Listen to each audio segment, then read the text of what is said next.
The morning mist hung heavy over the Amazon canopy when Pastor Jonathan Mitchell first heard the whispers. Not human whispers, but something far more ancient, threading through the humid air like invisible serpents seeking their prey. He had been walking the same forest path for 3 months, bringing hope to indigenous communities scattered throughout this green cathedral of God's creation. But on this particular Tuesday, something felt different. The birds had fallen silent. Even the ever-present hum of insects seemed muted, as if nature itself was holding its breath. Jonathan paused, wiping sweat from his weathered brow. At 52, he had dedicated half his life to missionary work, but the Amazon tested him in ways no seminary could have prepared him for. The jungle didn't just challenge your faith, it dissected it, layer by layer, until you questioned everything you thought you knew about divine providence. The indigenous people he served often spoke of spirits that wandered between worlds, of voices that called from dimensions beyond human understanding. He had dismissed these as cultural folklore, remnants of pre-Christian beliefs that would eventually fade under the light of the gospel. How wrong he was about to discover he had been. The path ahead seemed to shimmer, reality bending like heat waves rising from sun-baked concrete. Jonathan blinked hard, attributing the distortion to exhaustion and dehydration, but as he took another step forward, the very air around him began to thicken, becoming viscous like honey mixed with shadows. His heart rate spiked, primal instincts screaming warnings his rational mind refused to acknowledge. Something was watching him from the spaces between the trees, something that understood him better than he understood himself. Then he heard his own voice calling his name from deeper in the forest. Not an echo, not a trick of acoustics, but his exact voice, inflection and all, beckoning him forward with words he had never spoken. "Jonathan, come quickly. They need you. They're dying without your prayers." The voice carried an urgency that bypassed his logical defenses, triggering every pastoral instinct he possessed. Someone needed him. People were suffering. How could he ignore such a desperate plea? But as he moved toward the sound, a chilling realization crept up his spine like ice water. He was alone in this section of forest, had been for hours. No other human should know his name, his mission, his deepest calling to serve those in need. Yet there it was again, his own voice speaking words that felt both familiar and impossibly foreign, promising salvation while delivering something far more sinister. The trees seemed to close in around him as he followed the phantom voice deeper into the jungle's heart. Each step felt heavier than the last, as if he was walking not just through humid air, but through the very fabric of reality itself. The familiar landmarks he used for navigation began to shift and blur, paths branching where no paths had existed moments before. It was as if the forest was rewriting itself in real time, reshaping its geography to suit purposes beyond human comprehension. When Jonathan finally stopped to catch his bearings, he realized with mounting terror that nothing looked familiar anymore. The canopy above formed patterns that hurt to look at directly, geometric impossibilities that suggested this was no longer the Amazon he knew. This was somewhere else entirely, somewhere that existed in the spaces between what is and what should never be. The air itself tasted different, electric, metallic, charged with potential that made his skin crawl with anticipation of something unspeakable. That's when he saw them emerging from the undergrowth. Not indigenous people, not drug runners, not anyone he could categorize or understand. They moved with fluid grace that suggested bones might be optional, faces shifting between human and something far older. Their eyes held intelligence that predated civilization, wisdom that came with a price too terrible to contemplate.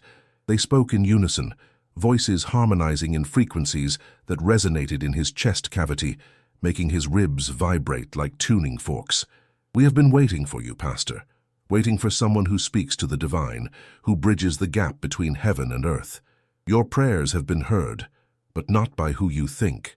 The words came from everywhere and nowhere, bypassing his ears entirely and manifesting directly in his consciousness. They surrounded him with practiced efficiency, movements coordinated as if they shared a single mind distributed across multiple bodies. Jonathan tried to run, but his legs felt like they were moving through molasses. The forest had become a living entity, roots rising from the earth to entangle his ankles, branches reaching down to caress his shoulders with touch that burned cold. They weren't just capturing his body, they were capturing his very essence, drawing out something fundamental that he hadn't even known he possessed until it began to slip away. As consciousness faded, the last thing he heard was his own voice again, but this time speaking words in languages that had never been human, prayers to entities that existed in the spaces between stars. The jungle consumed him completely, leaving no trace that Pastor Jonathan Mitchell had ever walked that path. But his voice remained, echoing through dimensions beyond counting, about to reveal truths that would shatter everything humanity thought it knew about the nature of reality. The search teams found his campsite 3 days later, perfectly preserved but empty. His Bible lay open to revelations, pages fluttering in a breeze that touched nothing else in the clearing. His GPS device showed impossible coordinates, numbers that didn't correspond to any location on Earth. But most disturbing of all were the recordings on his digital voice recorder, hours upon hours of his own voice speaking in tongues, delivering sermons to congregations that didn't exist in any reality humans were meant to understand. Detective Maria Santos had worked missing persons cases throughout South America for 15 years, but Jonathan's disappearance defied every pattern she knew. The evidence suggested he had simply stepped out of existence, leaving behind only echoes of his presence that grew stronger rather than fading with time. Local indigenous guides refused to enter the search area, speaking in hushed tones about places where the world grew thin, where prayers became dangerous things that attracted attention from entities better left sleeping. The recording device continued to capture new material even after the batteries should have died. Jonathan's voice grew clearer with each passing day, delivering increasingly complex theological dissertations that no human seminary had ever taught. He spoke of dimensions where pain and ecstasy were the same sensation, where worship took forms that would drive observers insane, where the very concept of salvation required sacrifices that civilized minds couldn't contemplate. Maria listened to the recordings in her hotel room, headphones pressed tight against her ears, trying to find clues in the madness. But Jonathan's words began to make a terrible kind of sense, describing cosmic truths that her rational mind rejected even as her soul recognized their authenticity. He spoke of humanity's true purpose, of why consciousness had evolved not to understand reality, but to reshape it through pure belief, of churches that existed in folded space where congregation and deity merged into singular entities of transcendent horror. The more she listened, the more Maria understood that Jonathan hadn't been kidnapped in any conventional sense. He had been recruited, conscripted into a cosmic conflict that raged across dimensions beyond human perception. His faith, his ability to channel divine energy, had marked him as valuable to forces that viewed the universe as a vast machine requiring specific components to function properly. They needed someone who could speak to both human and inhuman consciousness, who could translate concepts between radically different forms of existence. But the recordings revealed something even more disturbing. Jonathan wasn't just a prisoner or a conscript. He was becoming something else, something that retained his memories and personality, while gaining access to knowledge that no mortal mind was designed to contain. His theological training provided the framework for understanding cosmic realities that would have driven untrained minds to immediate madness. He was evolving into a bridge between worlds, a living translation device for communications that transcended language itself. The indigenous elders who finally agreed to speak with Maria explained that certain individuals were born with what they called thin souls, spirits that existed partially in multiple dimensions simultaneously. These people often became shamans, prophets, or madmen, depending on how well they learned to navigate the spaces between realities. Jonathan's calling to ministry hadn't been coincidence or divine intervention. It had been preparation, decades of conditioning that made him suitable for recruitment by entities that needed human agents capable of operating in both physical and metaphysical realms. As Maria delved deeper into the mystery, she began to experience her own encounters with the impossible. Her dreams filled with visions of vast structures that existed in folded space, architectures that served purposes beyond human comprehension.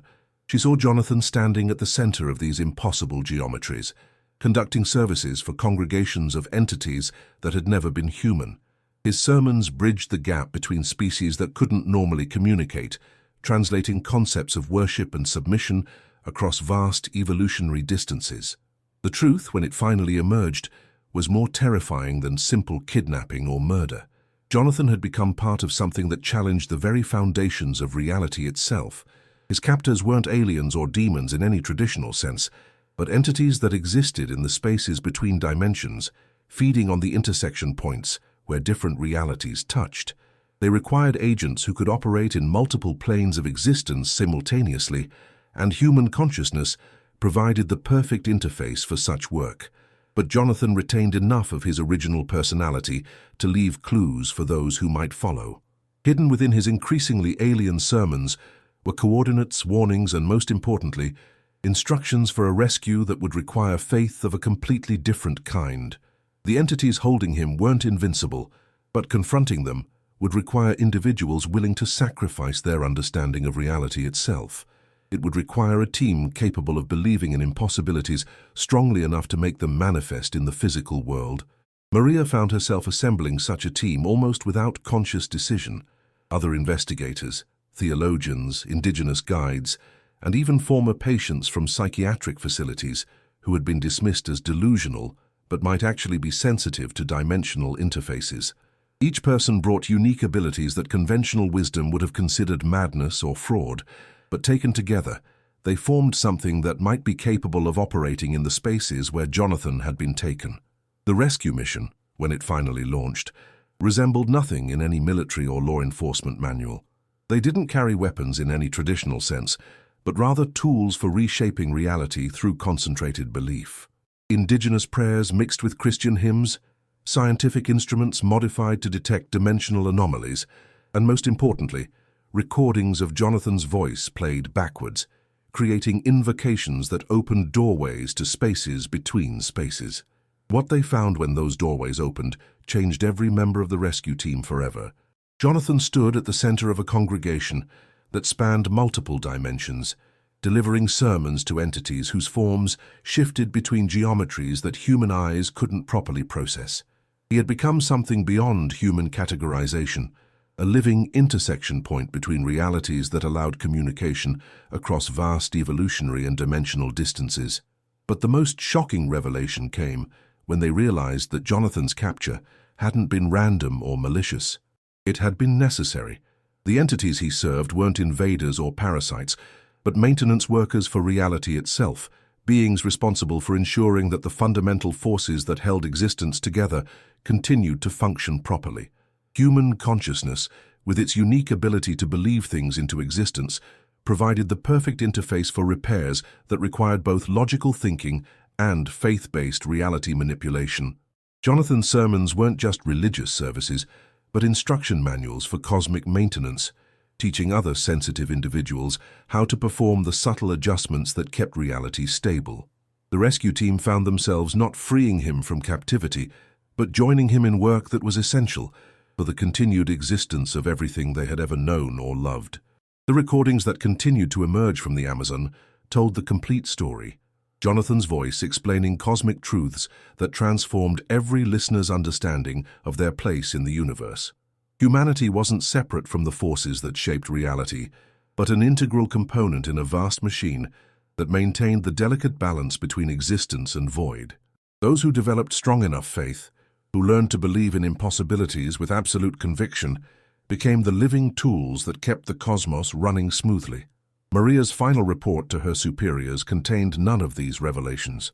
Instead, she filed it as an unsolved case, recommending that the search area be declared off-limits due to dangerous terrain and hostile wildlife.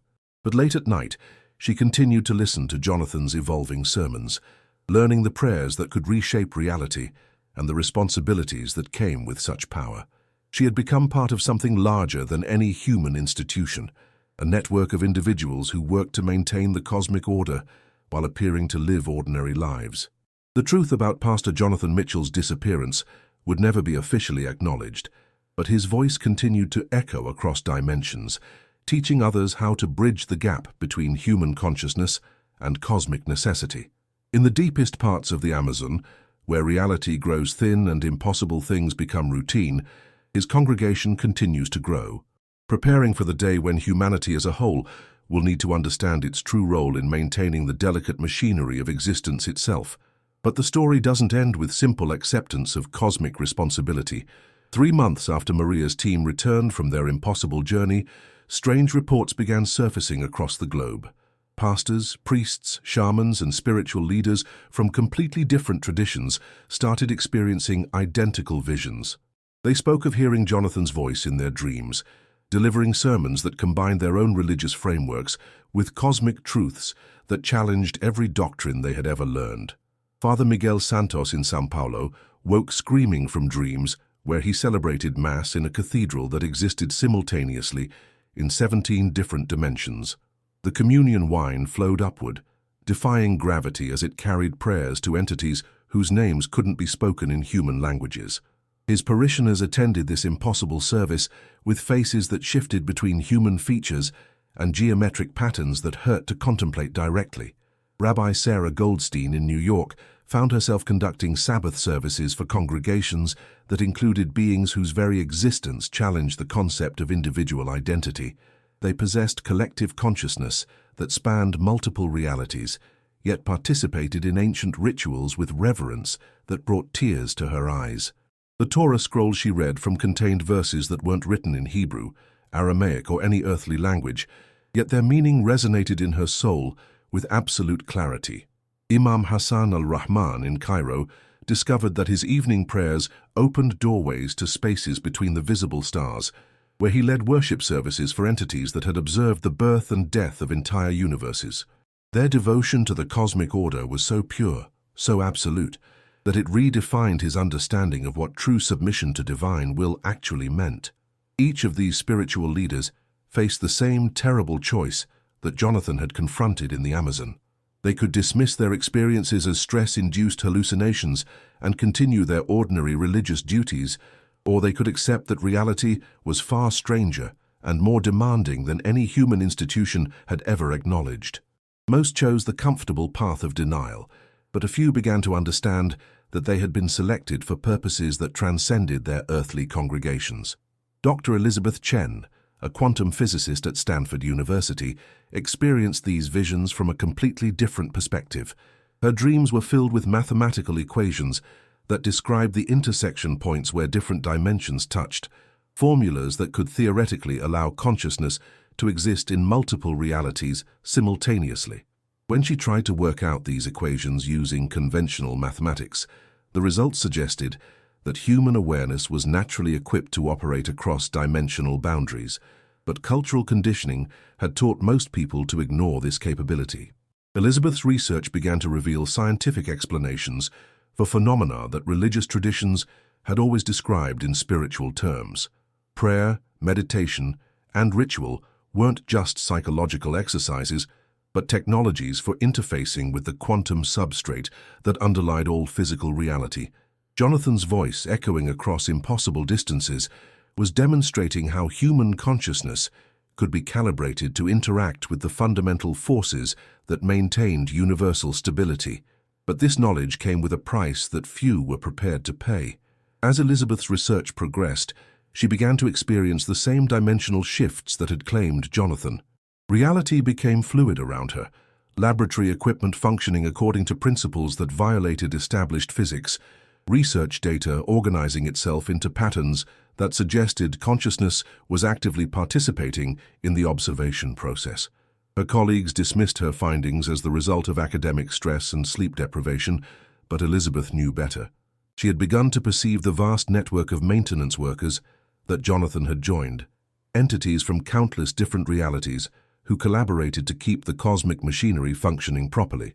Humans were uniquely qualified for this work because their consciousness could simultaneously hold contradictory beliefs, allowing them to operate in multiple dimensional contexts without losing their essential identity. The recordings from the Amazon continued to evolve, Jonathan's voice providing increasingly detailed instructions for those who chose to accept their cosmic responsibilities. He described techniques for expanding awareness across dimensional boundaries, methods for communicating with entities whose thought processes operated according to completely different logical frameworks, and most importantly, warnings about the consequences of refusing to participate in universal maintenance. The cosmic machinery that kept reality stable required constant attention from conscious entities capable of believing things into existence. If humans refused to accept their role in this process, other forms of consciousness would eventually take over, reshaping reality according to their own needs and preferences. The result wouldn't be destruction in any conventional sense, but transformation into something that human minds couldn't survive experiencing. Maria Santos found herself at the center of a growing network of individuals who had accepted Jonathan's teachings. They didn't form an organization in any traditional sense, but rather a distributed consciousness that operated across multiple realities simultaneously. Each member retained their individual personality and earthly responsibilities while participating in cosmic maintenance work that occurred primarily during altered states of consciousness. The indigenous communities throughout the Amazon revealed that they had always known about this network, referring to it as the dream workers or reality weavers, depending on their specific cultural traditions. Their shamanic practices were actually training programs for developing the skills necessary to participate in dimensional maintenance work, techniques passed down through generations of individuals who understood humanity's true purpose in the cosmic order. But the most disturbing revelation came when Maria's team realized that Jonathan's capture hadn't been the first such recruitment. Throughout history, individuals with strong spiritual connections had simply vanished from conventional reality, their disappearances explained away as deaths, kidnappings, or mental breakdowns. In reality, they had been conscripted into cosmic service, their consciousness expanded to encompass responsibilities that spanned multiple dimensions simultaneously. Religious texts from every tradition contained coded references to this phenomenon, describing prophets, saints, and mystics who had been taken up into service of cosmic forces beyond human comprehension. These weren't metaphorical descriptions of spiritual enlightenment, but literal accounts of recruitment into dimensional maintenance work. The entities responsible for universal stability had been harvesting human consciousness for millennia, selecting individuals whose faith was strong enough to survive exposure to ultimate reality.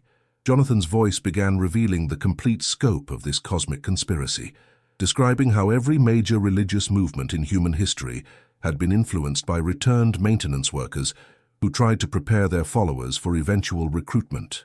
The parables, prophecies, and spiritual disciplines that formed the foundation of human civilization were actually training materials designed to develop the mental flexibility necessary for multidimensional consciousness.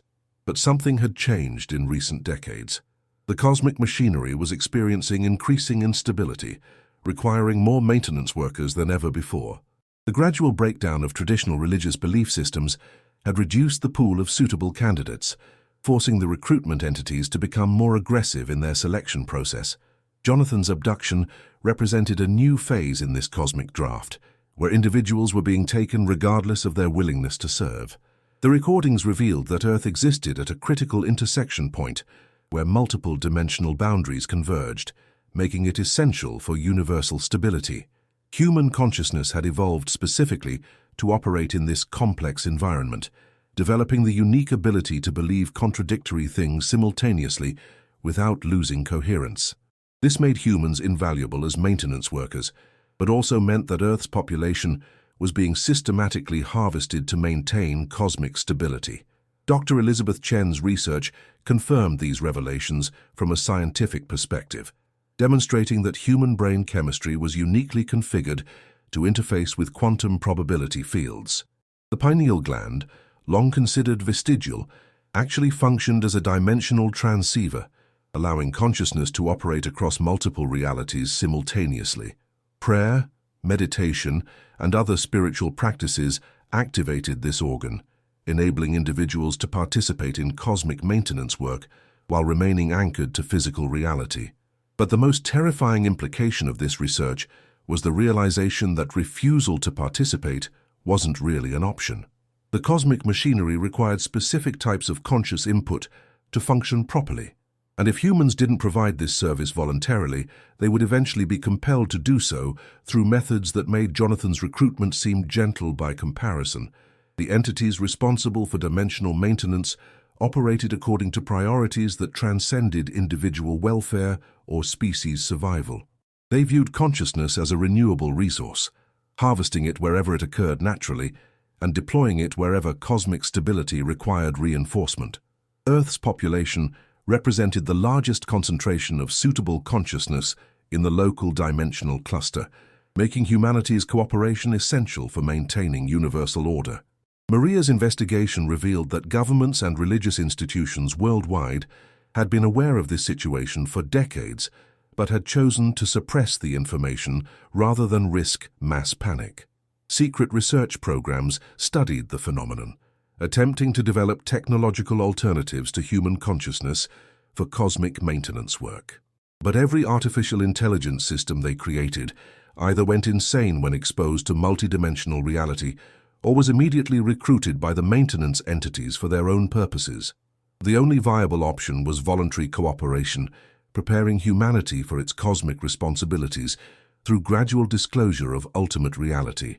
Jonathan's recordings served this purpose, providing a gentle introduction to concepts that would otherwise drive unprepared minds to immediate madness. His voice carried frequencies that activated dormant neural pathways, enabling listeners to gradually expand their consciousness without losing their essential humanity. But the process wasn't without risks. Individuals who listened to Jonathan's teachings too intensively sometimes experienced spontaneous dimensional shifts, finding themselves temporarily displaced into alternate realities where they witnessed firsthand the cosmic machinery they were being trained to maintain. Most returned with expanded awareness and acceptance of their destiny, but a few became permanently unstuck from consensus reality, existing simultaneously in multiple dimensions without any anchor to physical existence. These displaced individuals became living bridges between realities, capable of facilitating communication between human consciousness and the maintenance entities. They retained their memories and personalities, while gaining access to cosmic knowledge that allowed them to serve as translators during recruitment processes. Jonathan himself had begun this transformation, his consciousness expanding to encompass multiple dimensional perspectives, while maintaining enough human identity to serve as an interface for other potential recruits. The recordings revealed the complete transformation process, describing how human awareness could be gradually expanded across dimensional boundaries without losing coherence. It required careful calibration of belief systems, systematic exposure to impossible realities, and most importantly, acceptance of responsibility for maintaining cosmic stability. Those who resisted this transformation eventually lost their ability to exist in any single reality, becoming scattered across dimensions like fragments of broken mirrors. But those who embraced their cosmic destiny discovered abilities and responsibilities that redefined their understanding of existence itself. They became living components in a vast machine that maintained the delicate balance between order and chaos, creation and entropy, consciousness and void. Their prayers weren't just communications with divine entities, but operational commands that adjusted fundamental forces throughout the universe. Jonathan's congregation continued to grow, attracting individuals from every walk of life who had begun to perceive the cosmic machinery through dreams, visions, and spontaneous dimensional experiences. Scientists, artists, engineers, teachers, and countless others found themselves drawn into service that combined their earthly skills with cosmic responsibilities. They maintained their ordinary lives while participating in maintenance work that occurred primarily during altered states of consciousness.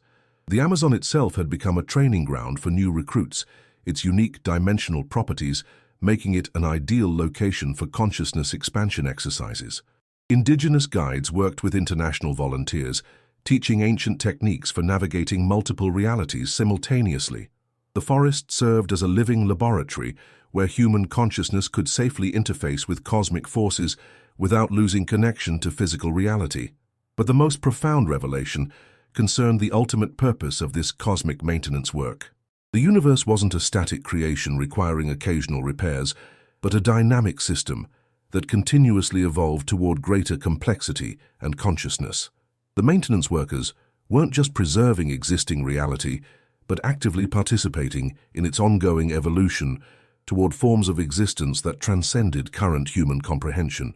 Jonathan's voice described visions of cosmic futures where consciousness had spread throughout the universe, transforming dead matter into living awareness through the application of belief-based reality manipulation.